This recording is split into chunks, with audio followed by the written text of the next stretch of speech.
আজকে ধানতেরাস, তাই বাবার সঙ্গে সন্ধেবেলা বেরিয়েছিলাম কিছু জিনিস কিনতে।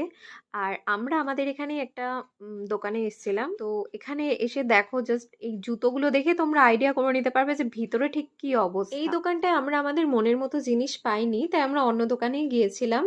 আর এখানে দেখো রাসের প্রস্তুতি শুরু হয়ে গেছে। আর আমরা যে দোকানটায় গিয়েছিলাম সেখানে আমরা গোপালের জন্য শিবের জন্য কিছু জিনিস দেখছিলাম।